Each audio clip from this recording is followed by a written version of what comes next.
I'm in need of an X-ray. X-ray, X-ray, X-ray, X-ray. Hey everyone, welcome to my channel. It's nice to see you all again.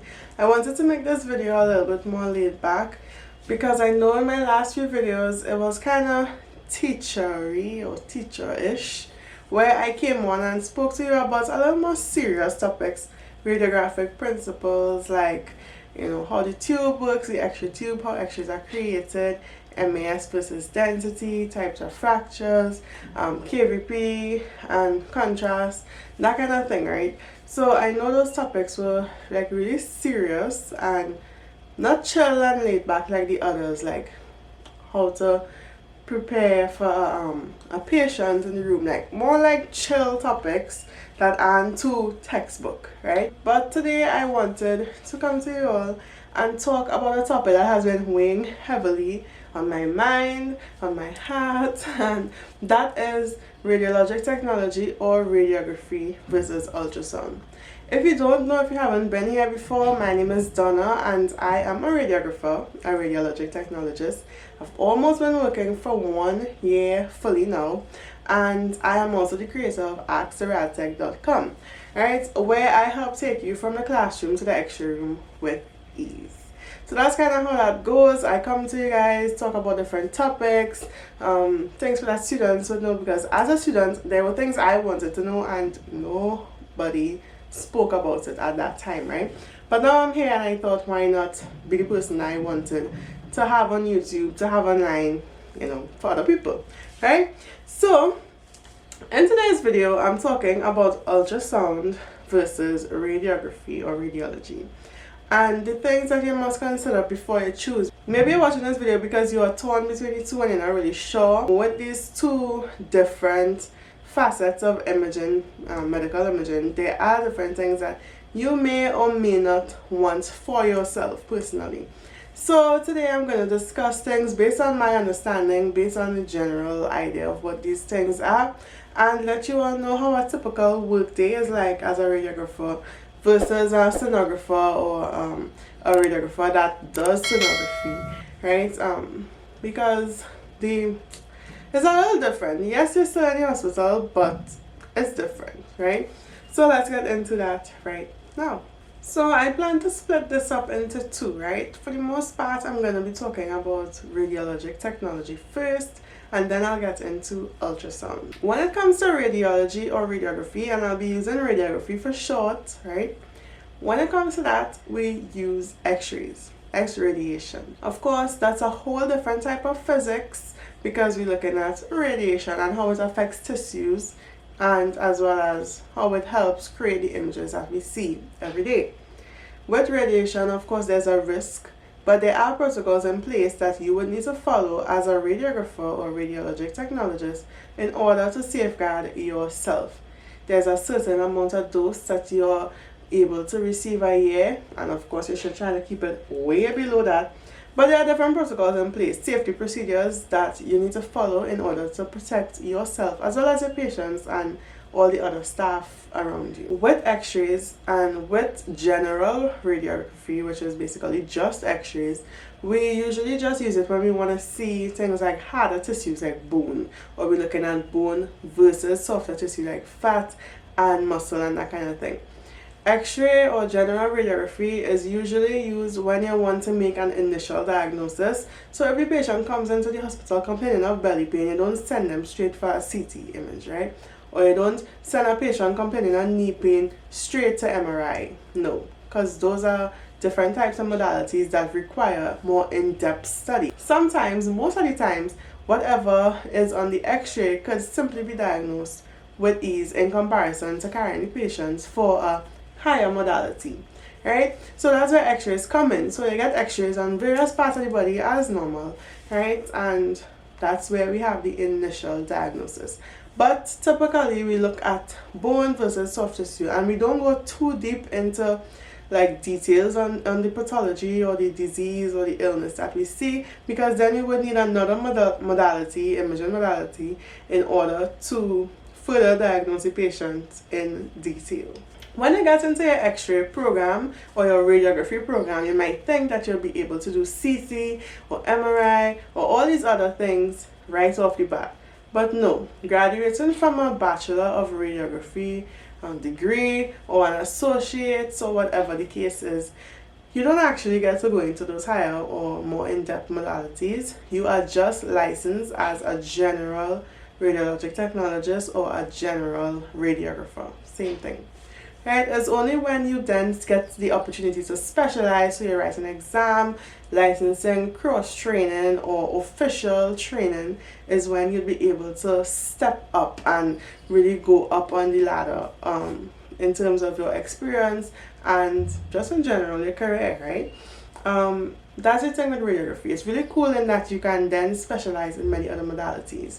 And the imaging modalities I speak of could be CT, as I mentioned, MRI, so computer tomography, CT, magnetic resonance imaging, MRI, or nuclear med or mammography, shortened as mammo, or fluoroscopy if you want to stick to general x-ray but a step up, because you know you can look at barium swallows and stuff like that, or you can even use your radiologic technology degree, your radiography degree, in order to even go further into ultrasound, right?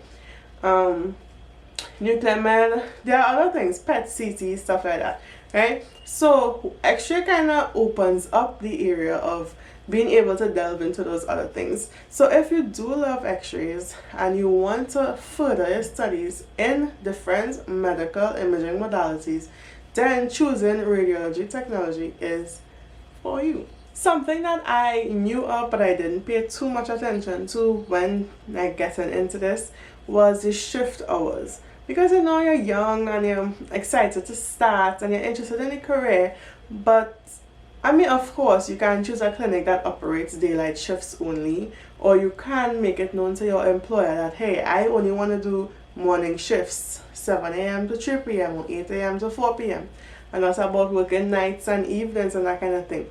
However, as a new graduate, you would want to leave those doors open. You don't want to close yourself off and limit yourself and potentially limit the amount of jobs or the type of jobs that you're open to, because you want the best for yourself, right? And you don't want to be let down. You don't want to let down your employer, potential employer. You want to know that, hey, I am here for everything. Throw me into the field. I'm just ready to work, right?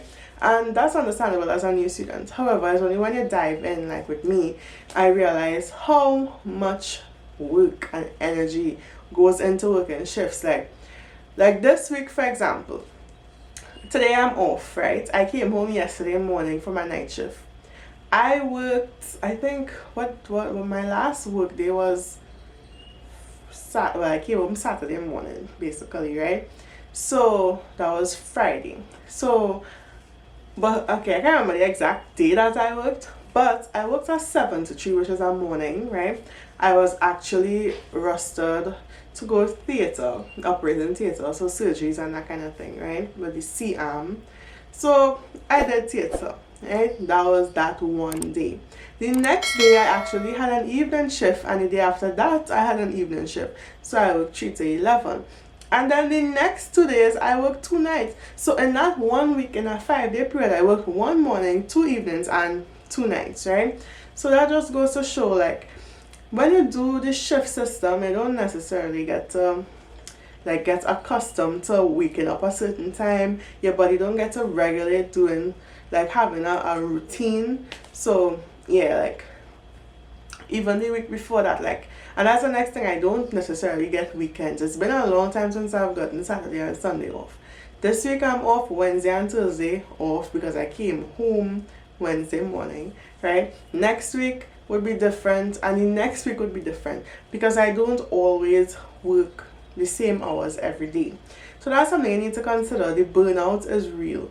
Like, being a radiographer, you have different things to do. You have different trips to make, doing portable x-rays and stuff like that.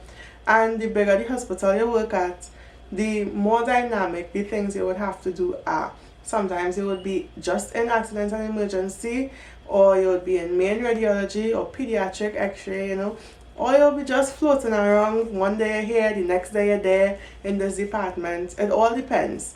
In some places, I don't know if like in the US it will be done a bit differently, But in some places, you would get the option to just do pediatric x-ray or just do accident and emergency, or I don't know, maybe just even do portables alone, right? It depends on the structure of the organization that you plan to go to. Anyway, I don't want to stick too long on this point, but just know that shift work is real, okay? Piggybacking from what I just said, this type of job is non-sedentary. I don't even know if I'm pronouncing that word right.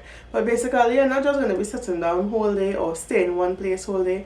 You're going to be moving up and down, pulling the x-ray tube, doing this, doing that, pushing along with the portable x-ray unit or the mobile unit. So you're going to have to be moving around a bit. So it's not where you're just sitting and you're chilling. Like, it's not like a desk job type of vibe, you know. You will be on your feet a lot, and that can get tiring. Back pain is common. Neck and shoulder pain is common, so you need a good masseuse, or you need to really be mindful of the way you do things, otherwise you're gonna be in pain, you know.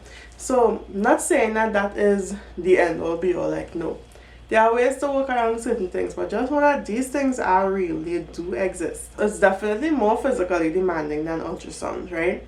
Now when it comes to the report section, right, you don't get to write your own reports. That's why you just produce the images, okay?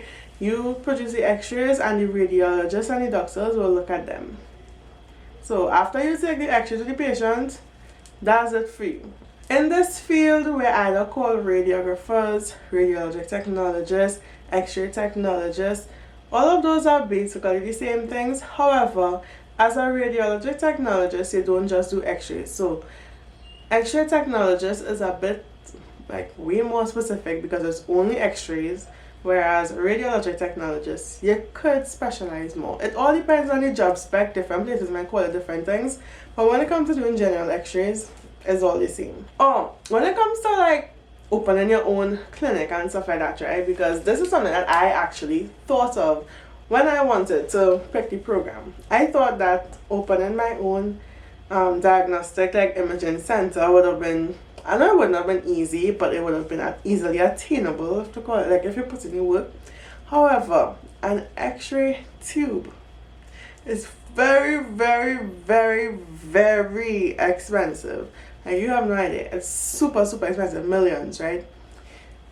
It's expensive, right? Or at least if you're counting in US, hundreds of thousands, right? It's not cheap. And then to get a portable x-ray unit and stuff like that, it's a huge investment to make. So usually radiographers do not open their own clinic. I think it'll be rare. And then too, because we aren't licensed to write our own reports, we would have to seek out having a radiologist on board. You might want to have nurses on board, that kind of thing, if you plan to have a fully functioning diagnostic imaging center.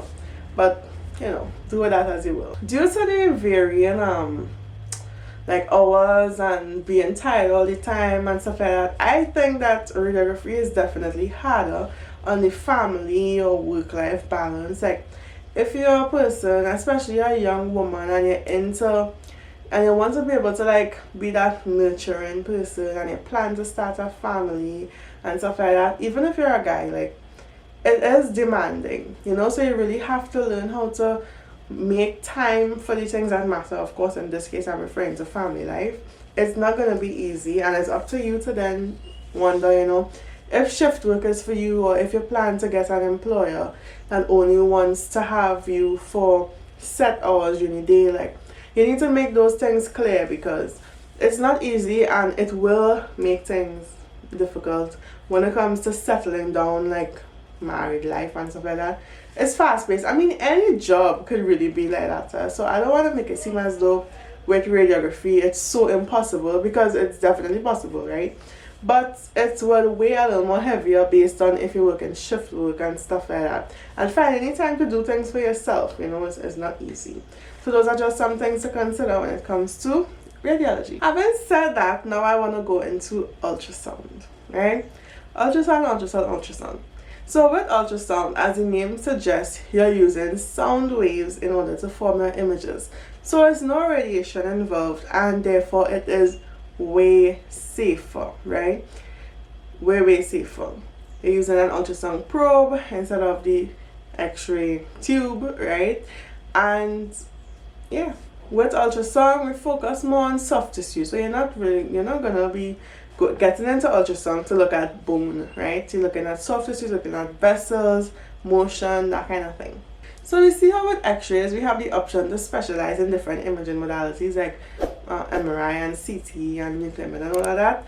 With ultrasound you get the option to specialize, however it's still ultrasound, right? You're still using a probe, sending sound waves through the patient's body in order to get a result or response, right? To form the image.